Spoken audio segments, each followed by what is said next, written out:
Welcome to the infinityfitness.com Q&A. Today we're going to discuss tempo execution, otherwise known as speed of reps. With all of the programs that I design for clients, I designate how a rep should be executed based on a number of seconds for each phase of the rep. So Todd's going to demonstrate how, let's say, the average person is going to execute a 8-rep set of arm curls with a generic type of tempo. We're not going to assign anything, but we're going to assume this is what an average person is going to do in the gym, and Todd has a lot of experience to know. And while he's doing that, I'm going to hold a stopwatch to determine the length of the set. So Todd's going to do 8 reps, and go ahead and start with your ready. Go ahead. So this is a pretty common tempo that I would see, or that you would see if you're visiting any gym, across this country, around the world. People are very focused on the number of reps, and many are also the form, but they're not really focused too much on the quality. All right, that set lasted just under 20 seconds, so keep that in mind. Now, we're going to assign Todd a tempo of 3, 2, 1, 1. And let me explain what that means.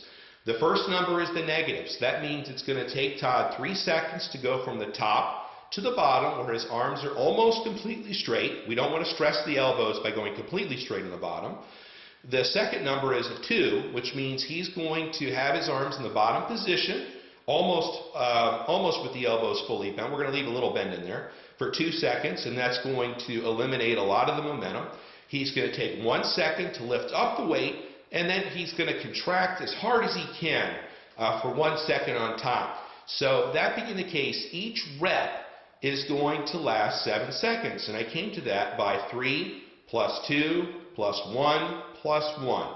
And we'll also be demonstrating this on paper in a further explanation in this Q&A, so don't get too wrapped up in the terminology, but I want you to see this example. Again, the last set lasted 20 seconds, and now Todd's going to do 8 reps with this assigned tempo, so you can just see how much more difficult it really is. When you're ready, Todd.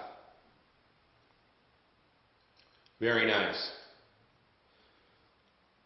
Good contraction on top. You can already see, this is not a heavy load for Todd, obviously, but how much harder his muscles have to work because the set's getting longer.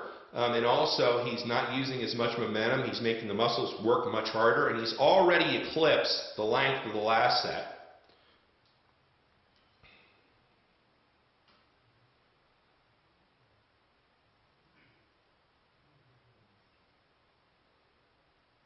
Doing a good job at an even pace, seeing how much more difficult this really is.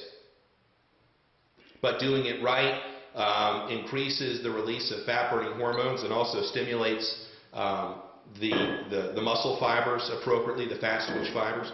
So that set lasted close to 50 seconds. Not quite perfect, but it gave us a good example. It was just about 2.5 times as long as the first demonstration, with it being the same number of reps. So you can see how much more challenging it is to do it correctly with the proper tempos. And I would suggest that you count these numbers in your head with every set. It's going to help to enforce the accuracy. You can also use a stopwatch to time the length of the sets, which is also a great tool for also timing the time in between sets, which is something else that people often subconsciously extend the length of the rest periods more so than they should be.